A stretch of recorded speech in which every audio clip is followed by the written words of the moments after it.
Bonjour et bienvenue sur le cours en ligne de Madame Couder. Aujourd'hui, nous allons parler de la puissance. Nous sommes toujours dans la partie 1 sur énergie et c'est donc l'épisode 13. C'est parti. Alors, il faut d'abord commencer par faire un gros attention. La puissance, ce n'est pas la même chose en français courant et en langage scientifique. Donc ici, on est dans le cadre d'un cours de sciences, on va donc parler en langage scientifique. Donc ce qu'on va appeler la puissance, ce n'est pas du tout ce qu'on appelle être puissant, par exemple, dans le langage courant. Qu'est-ce que c'est exactement la puissance en langage scientifique? Alors le plus simple, c'est de prendre un exemple. Imaginons que j'ai très envie de faire du thé pour tout le monde, donc je mets 500 ml d'eau du robinet, donc à 17 degrés Celsius environ, dans 2 bouilloires différentes. Et je les allume toutes les deux en même temps, à un instant T. Eh bien, l'eau dans les 2 bouilloires ne va pas bouillir en même temps. On va par exemple dire que dans la bouilloire 1, au bout de 3 minutes, l'eau va bouillir, donc la bouilloire va s'arrêter, alors que pour la bouilloire 2, il faudra 6 minutes. D'accord ? Pourtant, c'est la même eau, on part de la même température, 17 degrés, et on va de 17 degrés Celsius jusqu'à 100 degrés Celsius, puisque la bouilloire s'arrête quand l'eau bout. Et pourtant, on voit bien que le temps mis pour bouillir n'est pas le même dans les 2 bouilloires. Alors, pour se rendre compte de ce qui se passe, on va faire une chaîne énergétique. Donc, le secteur donne de l'énergie par transfert électrique de l'énergie à la bouilloire, qui est un convertisseur, qui va donc entièrement transférer ce transfert électrique sous forme de transfert thermique à l'eau qui est à l'intérieur.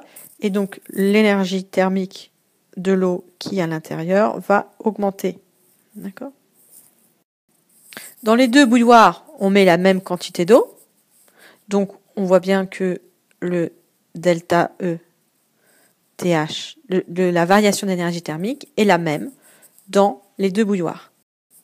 Donc si la variation d'énergie thermique est la même, c'est que les transferts thermiques, donc dans le cas 1 et dans le cas 2, donc ce transfert thermique-là, si on se rappelle du principe de conservation d'énergie, est le même aussi.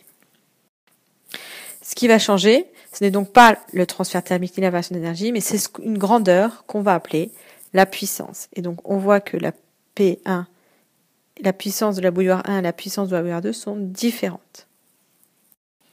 Dans le cas de la bouilloire 1, où l'eau bouillit en 3 minutes, eh bien, on va avoir une puissance qui va être supérieure à la puissance de la bouilloire 2, où l'eau, elle va bouillir en 6 minutes. Donc, c'est une histoire de puissance.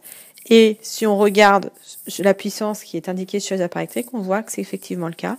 Cette bouilloire-là a une plus forte puissance que celle-là. Attention, on dit bien a une plus grande puissance et non pas est plus puissante que. On laisse l'adjectif pour le langage courant. Ici, on est en langage scientifique. Donc, on dit que la bouilloire 1 a une plus grande puissance que la bouilloire 2.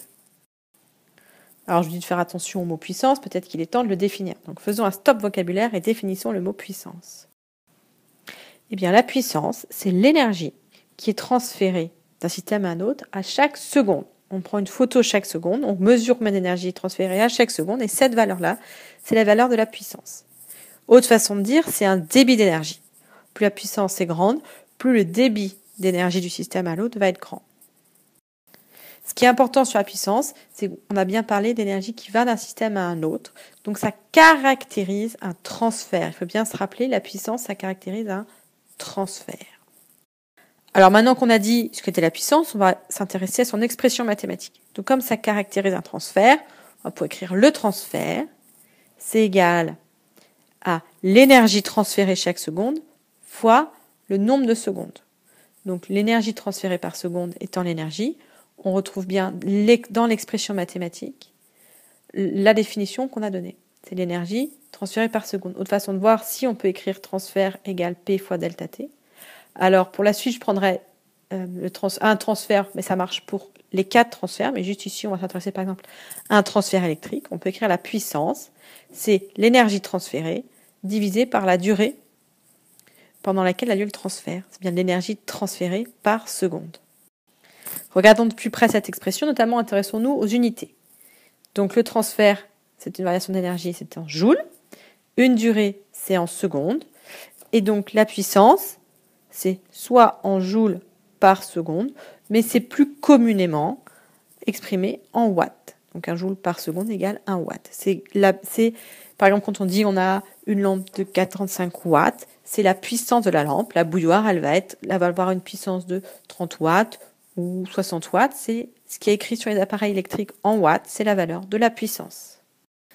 Alors, il y a un petit souci avec ce que je viens de dire, dans le sens où on ne retrouve pas forcément l'expression que vous avez dans vos livres et l'expression que vous avez aussi dans vos cours de 3e pour certains. Moi, je dis la puissance, c'est oméga, WE ou Q ou R sur delta T. Et vous aviez dans vos cours P égale la variation d'énergie sur delta T. Moi, bien que c'est la même chose, puisque le principe de conservation de l'énergie nous dit bien que c'est la variation de l'énergie, c'est égal au transfert reçu ou perdu. Vous pouvez aller voir l'épisode sur la conservation de l'énergie si vous n'êtes pas convaincu. Conservation de l'énergie. Alors, pourquoi je préfère cette expression-là ? Parce que comme ça, on pense bien qu'il faut un transfert. Et puis là aussi, il manque des valeurs absolues. Et des fois, on voit même dans certains livres P égale E sur T. Alors là, j'aime pas du tout parce qu'on oublie que c'est une variation d'énergie et on oublie que c'est une durée. On pense que c'est un temps. Donc moi, ce que je vous conseille, c'est de retenir cette relation-là. P égale transfert sur delta T. Si vous voulez, vous pouvez, puisque vous la connaissez presque, retenir celle-ci.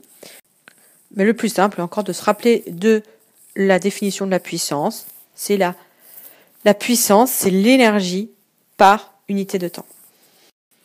Et voilà, c'est fini pour aujourd'hui. Je vous donne rendez-vous au prochain épisode.